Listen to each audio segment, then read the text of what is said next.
Hello and welcome back to Holt, Michigan for Kaiser Media's coverage of the 2024 Discraft CCR Open, fueled by Great Lakes Disc. This is a Disc Golf Pro Tour Q Series event, and we're very excited to bring you this coverage. I'm Nathan Johnson, joined in the booth today by Nick Hanson. How's it going, Nick? It's going good. We've got a little better weather today. Not going to see the rain that we saw yesterday, so excited about that. We're on a little bit tighter, more wooded course, and it's going to be exciting to see what these guys can do today.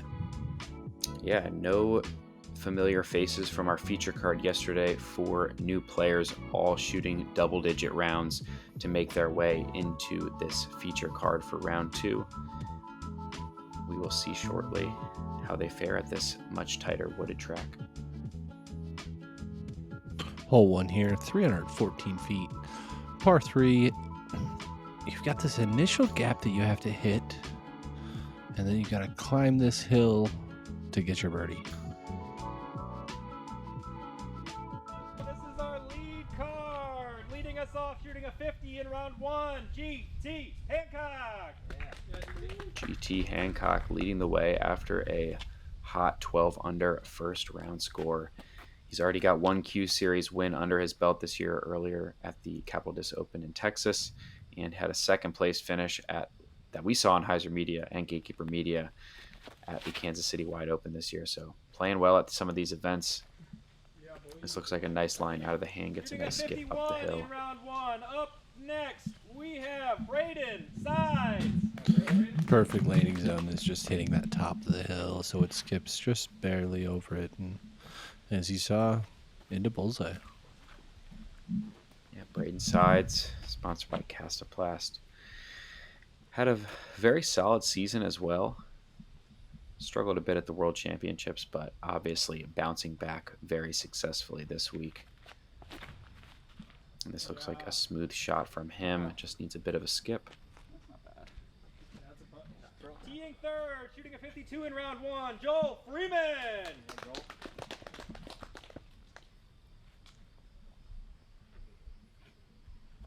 Joel Freeman now lining up his shot. Nice solid 10 under round 1 from him. Never a surprise to see him on a lead card at any tournament. Super well-rounded game, forehand backhand combo. On the card, also with a 52 in That's a round nice 1, shot. Paul Krans. Yeah, some great shots from our card already here. Everybody hitting the gap, which is expected from these guys, but can be a little nerves for some. Yeah, we got Paul Krans rounding out this lead card.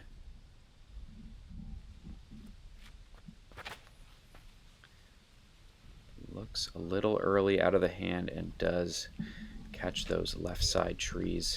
Gonna have to throw an up shot. Or maybe just a long jump putt to get up and down for his par.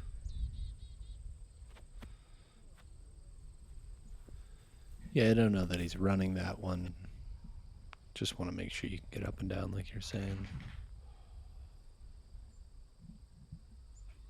Long birdie look for Braeden Sides. Just outside the circle. Slightly uphill and just never quite had the height there. Bit low.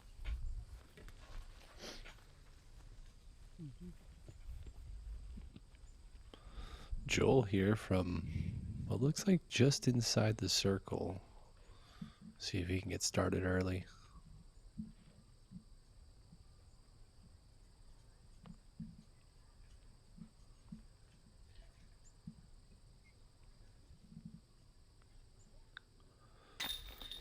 Yeah, a little right side, but does stick.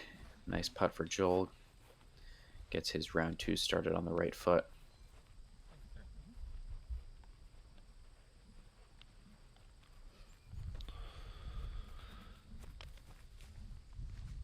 GT able to just tap one in, starting where he left off from last round. Yeah, hole 1. Not the hardest hole on the course by any means, but a great one to pick up to get your round started. Moving in that right direction. All right, hole 2, 671 feet, par 4. Players are trying to throw it just past this bridge somewhere. If they can do that, they're going to find themselves in a decent spot to get up and down. It is fairly downhill, so with the right winds, we could see players go for it. So we have a check-in here from Owen Scoggins. Yeah, thank you to Crew 42 for providing us this footage for some FPO check-ins throughout the day. Well thrown upshot there from Owen. Absolutely parks it. She had a great round 1 and looks like she started round 2 in that same direction. GT putting a good move on this one. And that's going to be just fine. Hyzering out at that distance gives him another hyzer to the basket. Yeah, this tee shot's downhill enough that at only 671 feet, as long as you keep something in the fairway here, should be a pretty standard up and down. Although that is a bit overturned from Joel. Yeah, that was unexpected. It was almost pushing it down as well. Seemed to be quite a bit shorter than I thought it was going to be.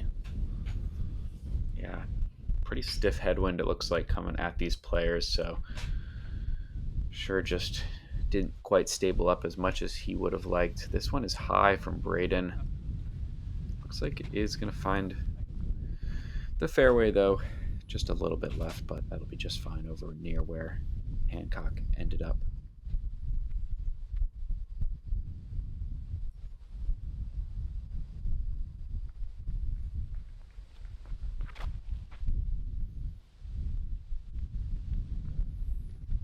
Paul trying to maybe put a move on one, but this is going to get stable and he's going to be in that same zone most of our card filter too.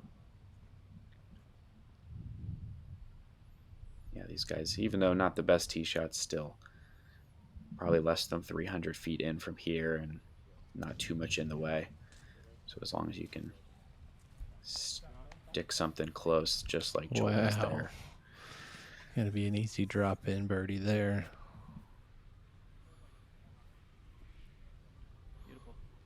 Paul also gonna be able to drop one in. These are pretty routine upshots for these guys. They should be able to do this in their sleep. Yeah, just take your overstable putter of choice, pop it up there on a little hyzer, and scoot it up to the basket. This one is maybe a little bit of a run from Braeden. Yeah.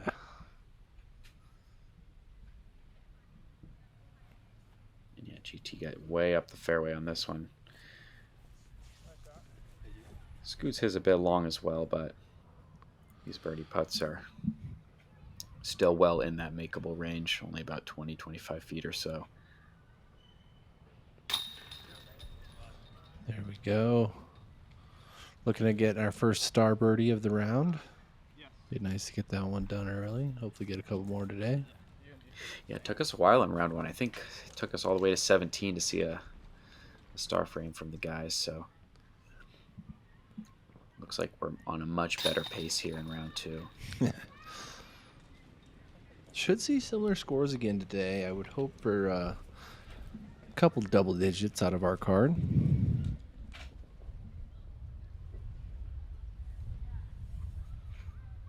sure the players would love to keep that up. Hole 2 did play as the second easiest hole on the course, so not too surprising of a result here.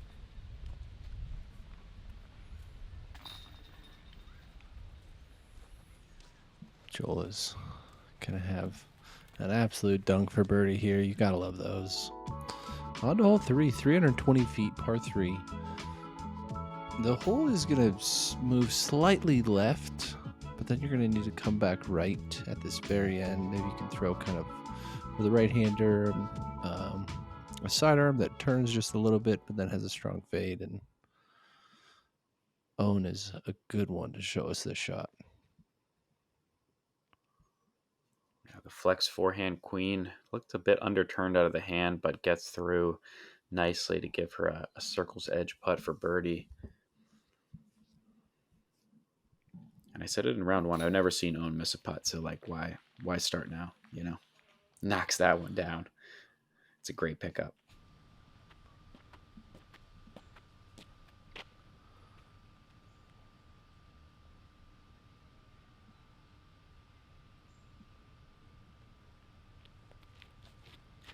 Hancock up first. He is going to go for that forehand line.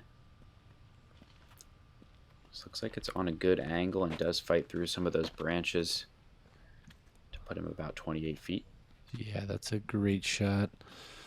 Got it up in the air and let it just fade back at the end, sneaking through those last trees. See if Joel can do the same thing. Golly. Oh, that one was on a nice line, but just caught something at the end of the flight.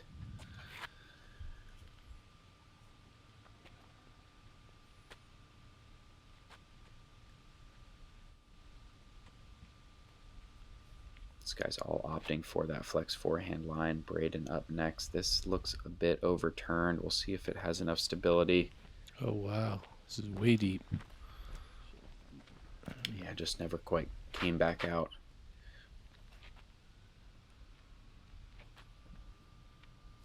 We are going to see one backhand here. The backhand can sneak through, so see what Paul's got in store for us. Yeah, just need something with a super late flip. So we'll see if he's got the angle control. Got to catch early. Have about a quarter of the fairway left.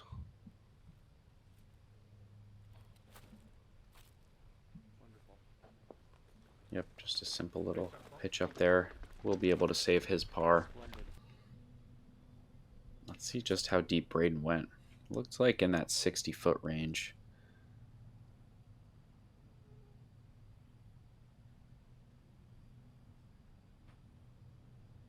Yeah, still a ton of a long putt here for him.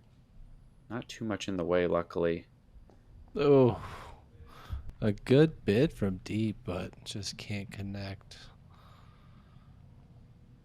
We have Joel Freeman here from Circle 2 as well.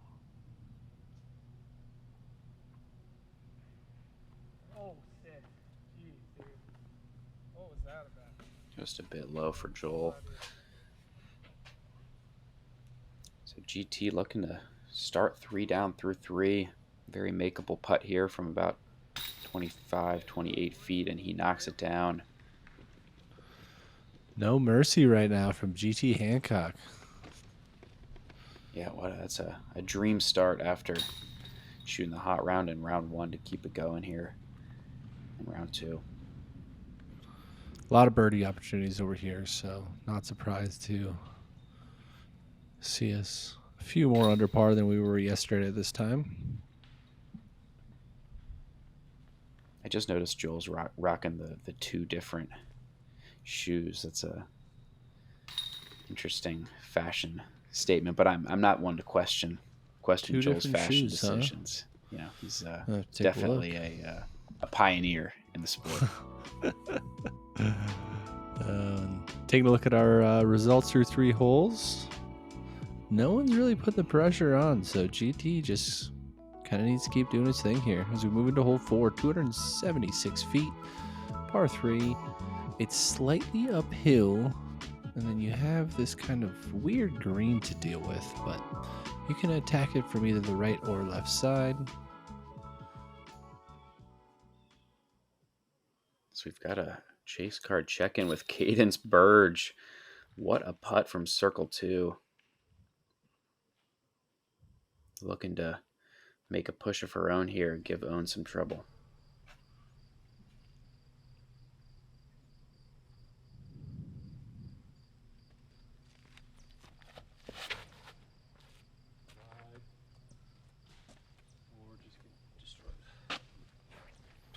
Depending on where that slid to, he might have a putt from that side.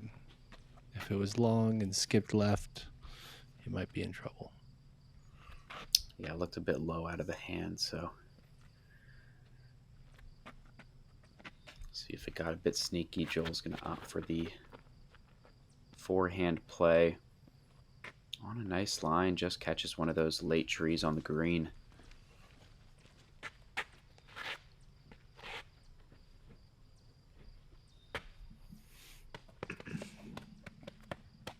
I really do think on this one, the backhand that just slowly kind of turns right is the shot here.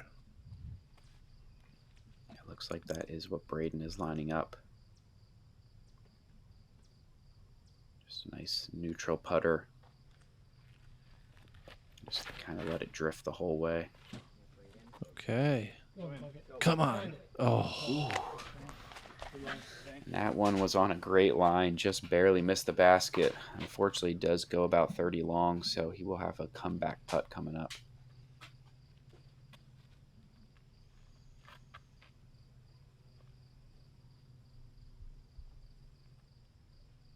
Just a standstill for Paul here. Interesting approach. Oh. Catching that right side, kicking left. He's going to be about halfway down the fairway. That's a decent shot to get up and down for par.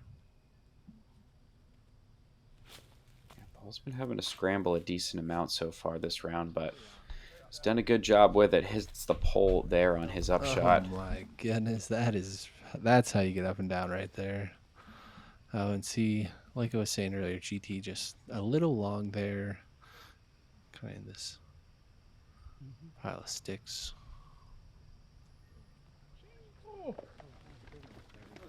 Yep, nicely thrown forehand there to get up and down for his par. Let's see where Joel ended up. Caught a tree just a bit short of the green. He's got this kind of up and over the hill putt from circle 2 and knocks it down. Great putt for Joel.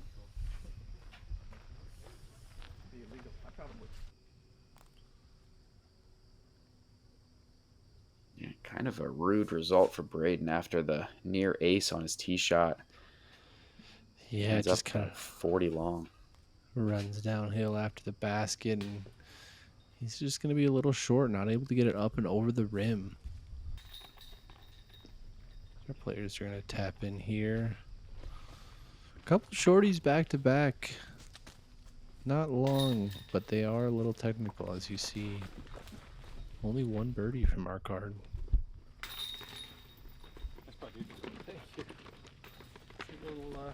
A little fancy.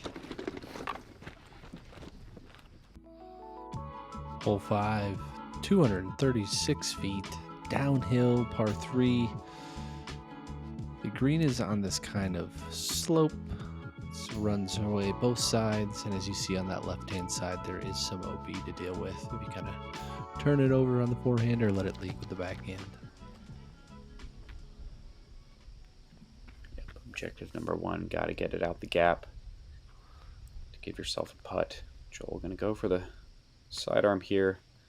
Makes a lot of sense with the shape of the fairway. Oh, and Joel testing that OB, but getting past it. Gonna leave himself about a 30-footer. Yeah, definitely turned that a little more than I'm sure he would have liked out of the hand. Hancock gonna opt for the backhand, going straight at it.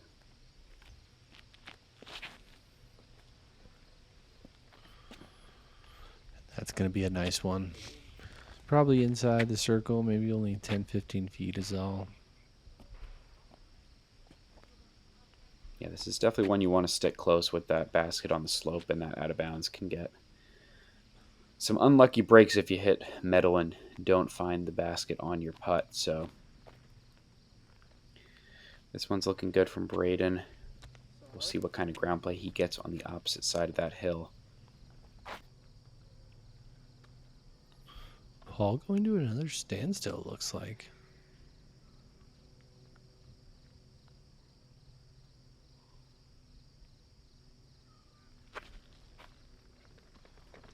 And this one is executed well.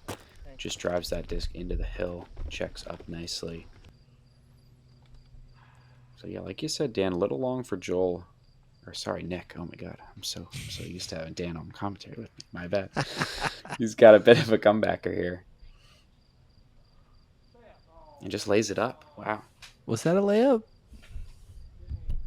I don't know. It's hard to read Joel's body language. I don't know what he's thinking. Maybe it was a safe bid that just came up short. Perfectly online, just short. Oh, well, he'll be tapping in 3 and be just fine with that. Is unfortunately Braeden just out. Yeah, some putting woes for Braeden early. He's had a look on pretty much every hole, but just doesn't quite have the confidence yet. Meanwhile, GT is just still rolling here early. He is racking them up today. What is he, 4 down through 5? Yeah. Take starts like that when you're in the lead. Yeah, it's going to be hard to catch him if he keeps it up. Paul Krans taps in his birdie as well, gets him to 2 under. Bit of a slow start for him, but hopefully this hole can get him moving in the right direction. Just really hasn't given himself too many looks yet. As Joel taps in his par there. We're going to move to hole 6. 482 feet, par 4. Playing up what appears to be a sledding hill. Quote me if I'm wrong in the comments. Most players are going to get about half to 3/4 of the way up. Usually won't be able to see their basket on their upshot, but pretty simple par 4. Yeah, as we check in with, looks like Chantel Badinsky with her upshot here on the 6th. Dodges some late trees to absolutely park it for her birdie. Well played for the Canadian, Nice. and then taps it in right there. It's always nice to tap it in for birdie. No complaints there.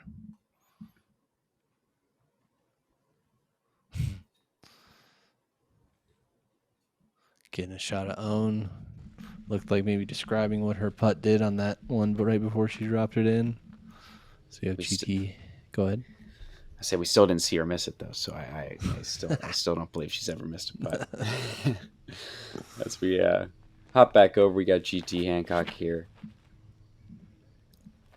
Bit low out of the hand, but it's on the hill just fine. So yeah, he'll you play just from need there. to get out. All these players can get up and down from their if you get out in that field. So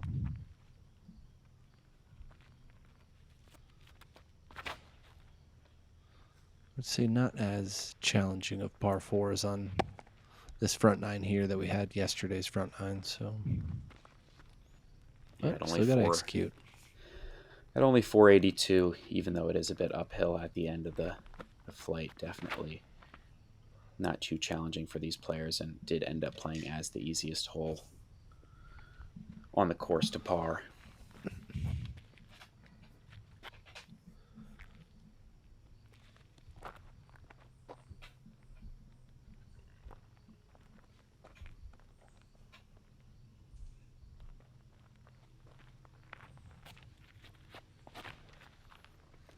That looks to be overturned.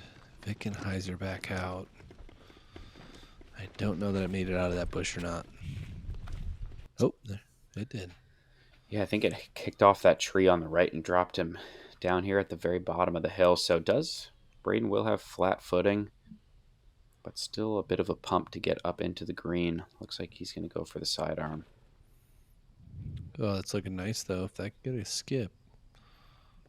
Oh, no skip, but inside the circle. Yeah, that just shows you, the difficulty of the hole. Not the hardest par 4 we've ever seen. Yeah, not really shining. So we see GT going with the sidearm as well. Actually leaving it a little wide there. Might have an obstructed putt. Yeah, it depends on how those trees line up with the basket. Might have to straddle or work something around them.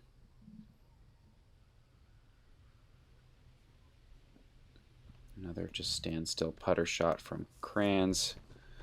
Nice little backboard from Absolutely that tree right parks there. it.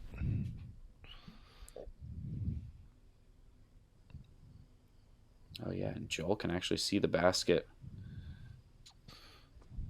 Oh, and just the easiest of chip shots. It's not often you can see the basket from there, so pretty good drive out of Joel. He's known for having pretty good power, both backhand and forehand. Definitely. So yeah, kind of a tester here for Hancock. Has to straddle around the tree and just leaves it a bit low. First real mistake we've seen from him today.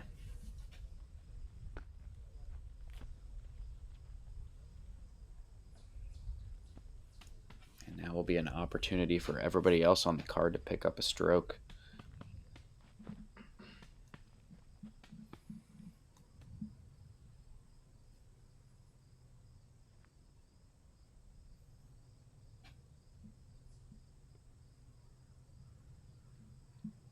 Sides up first, having to work around that tree, but navigates it well.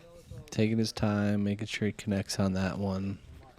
This is one of those birdies you have to get out here today. Yeah, anytime 70% of the field is birdieing a hole, I would definitely call that a must-get birdie.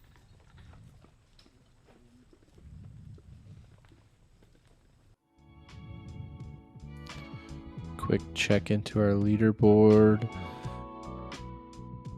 Emerson Keith out to a hot 5 down, only 2 off of GT Hancock. It's still a tight race here, but on to hole 7, 272 feet downhill, playing slightly left to right with OB Road there behind.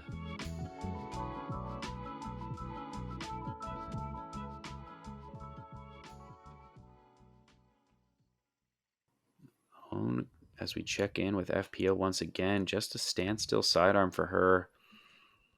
Kind of playing for that circle's edge putt.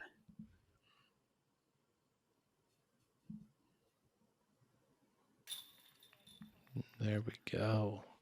Another made putt from Owens Goggins. She's fun to watch. 100%. Seeing Paul Krans go to that standstill again. He loves these just down-tempo backhands. And when you got a bunch of sub 300 foot holes, it's not a bad option. Misrelease there. Not going to be the easiest up and down from there to get his par. As we see Joel opting for the sidearm instead.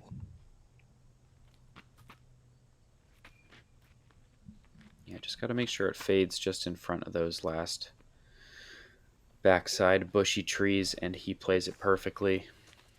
Checks up in the short grass right around that circle's edge mark where we saw Own. Gives him about a, yeah, exactly. That length of putt, and just almost like a death putt because he's got that road probably 6 or so, maybe 10 feet behind is all. Yeah, this backhand can definitely be touchy. Do not want to throw anything that's going to fade out at the end of the flight, or that is how you will find that out of bounds. Just need a subtle drift the whole way, and that is an early release from Braeden.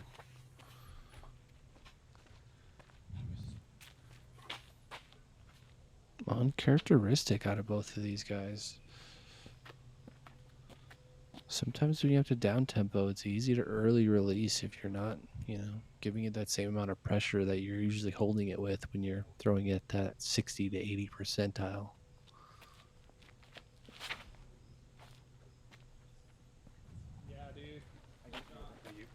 Ooh, that one just barely hangs on for Hancock. Testing the backside.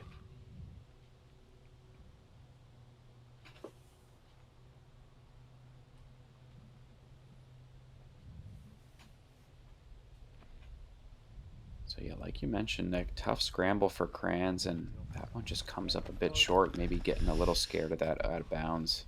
Yeah, it's not where you want to be, and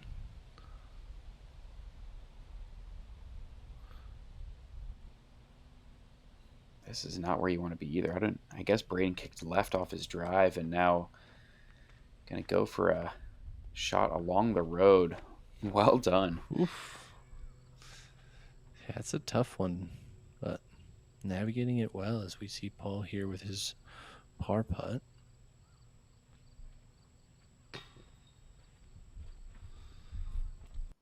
Unable to connect.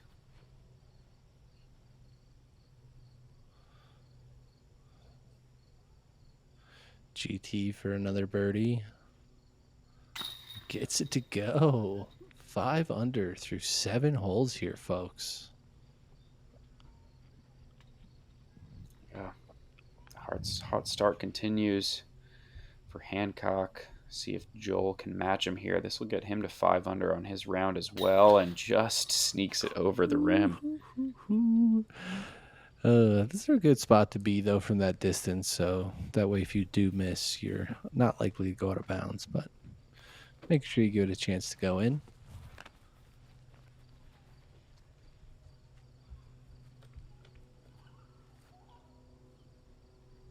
Yeah, so after that nice scramble shot down the road from sides, he'll have this short putt for his par. And that's a good scramble there.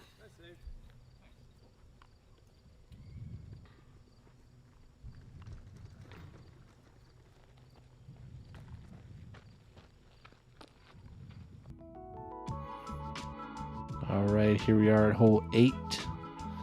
Another shorty but tricky one. 242 feet. The ideal shot, I feel like, skips right there and gets like a little anti-skip right over this hill, so you still have a look. But man, it can run away from you in a hurry. Oh, what a death putt to run that by Own. If that doesn't go in, it's in the woods deep. Yeah, from out in circle 2 as well. Baller putt there from Scoggins. Tricky shape on this tee shot, and the slope of the green makes it extra difficult to stick this one close.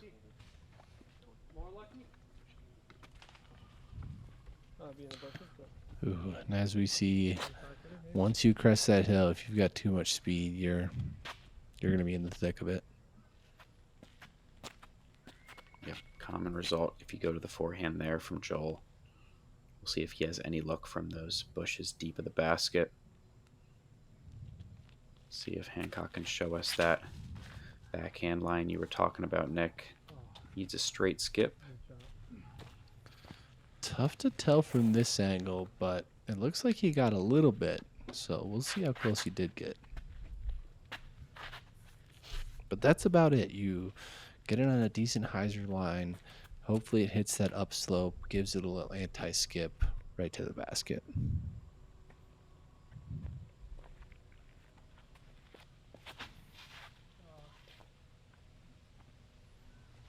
Oh, see, that was just a little too much. That was hot. Maybe that might be circle 2. Yeah, could potentially be a difficult scramble depending on how far into that rough he got.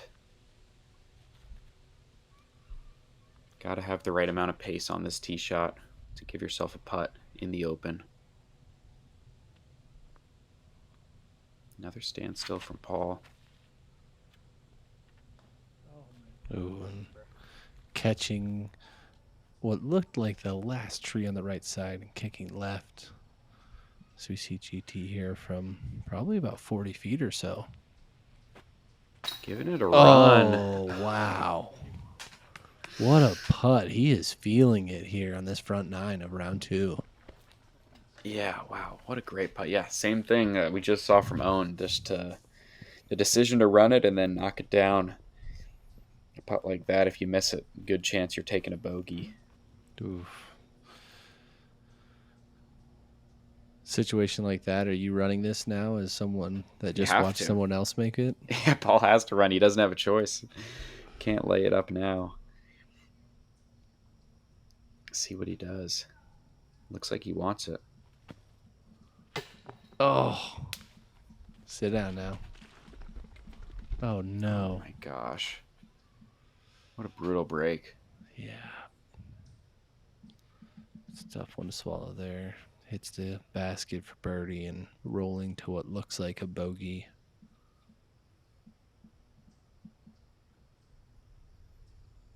So Braden's back there somewhere. Does pitch out successfully. To give him a look for par. And yeah, is this Paul? Yeah, that's Paul in there, unfortunately. Oh, he throws no, it he in. didn't. The sidearm throw into Are save you par. kidding me? Oh my god, that's so sick. Wow. Obviously, he's not happy because he would have loved the birdie, but that is a incredible shot. Wow. As we see Joel just pitching out from about the same spot. Yeah, Wow. that's crazy. Yeah, yeah.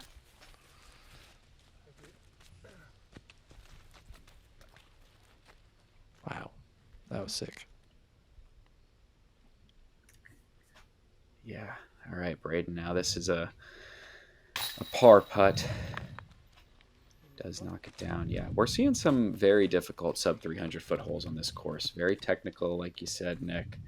And you really got to have your angle and speed control dialed to score out here.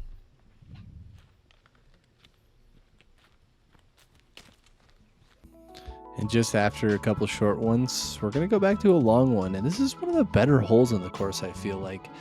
At 551 feet, par 4, players are going to throw a shot that goes slightly right. And then they're going to have this tunnel to shoot down to try and get their birdie. I've seen some pretty nasty shots get up there for the 2 look, but very unlikely. Yeah, looks like Hancock has some sort of slower disc, probably mid-range in hand. Just looking to hit the gap, give himself a chance on that second shot. Nice shot. And that's exactly what you want to do. Nothing too special, just a good solid shot. Do 2 of those in a row. You're gonna be looking at birdie. See if Joel can match that line. Looks like he's got a faster disc in the hand though. Maybe trying to bite off a lot here with this. Oh. Yeah, catching unfortunately early and dropping. Would have loved to see where that one landed had it got full flight. Yeah, just a bit overturned, I think, from Joel.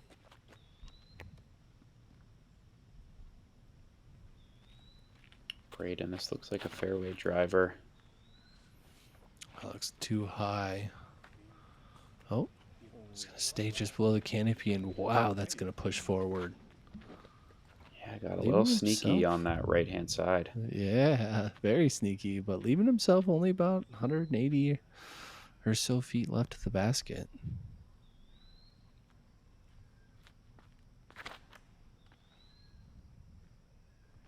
Oh, and this is exactly how you want to throw it from Krans. Just a nice soft turn. So nice. Really, Joel the only one struggling off the tee here. See if he can scramble for a potential birdie opportunity. Yeah, unfortunately, just pitching it to the center of that fairway to get up and down for par. Yeah, should have a pretty straightforward shot from there. Bit of a longer approach from Hancock after going slower with a slower disc off the tee. Just needs to kind of pitch something down this road. Navigate, or actually he's going wider.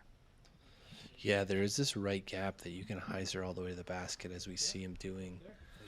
Leaving himself about a 30-footer.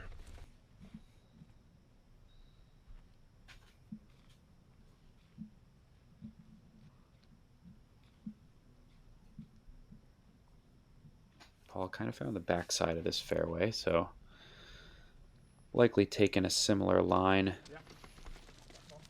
And does throw it very well. Scoots a bit long, maybe 25 feet or so.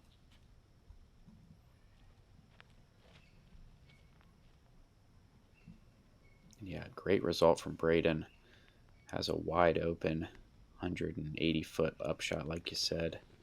Basically throwing it perfectly to that short position there, and a perfectly executed upshot to drop in a birdie.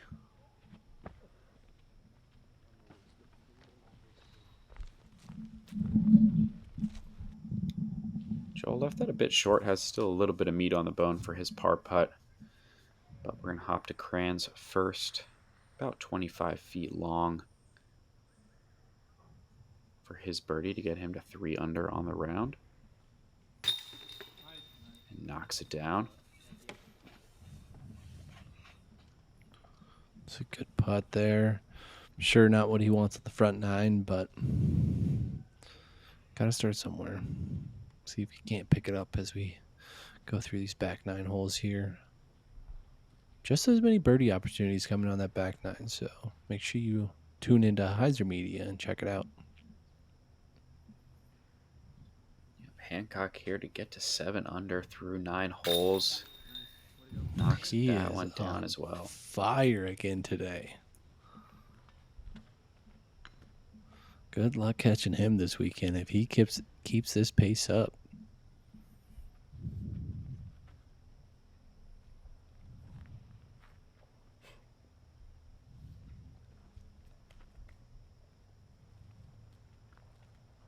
Joel knocking some of the dirt off his putter. Has this left for par. Just about 20 feet or so. Not a problem.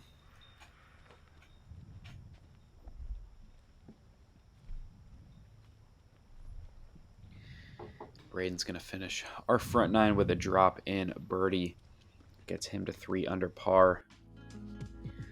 Still some work to do for the 3 members of our card looking to catch GT Hancock, but the man is on an absolute heater. He is going to be tough to catch. He's going to be tough to catch from anybody on this back of the field, but taking a look, we do see some players also putting in some good rounds, so excited to see where we go, and come join us on the back nine. Yeah, like Nick said earlier, the back nine of this round 2 coverage will be on Heiser Media's YouTube channel, so make sure to hop over there to catch it. And until then, for Nick Hanson, I'm Nathan Johnson. We will see you over there.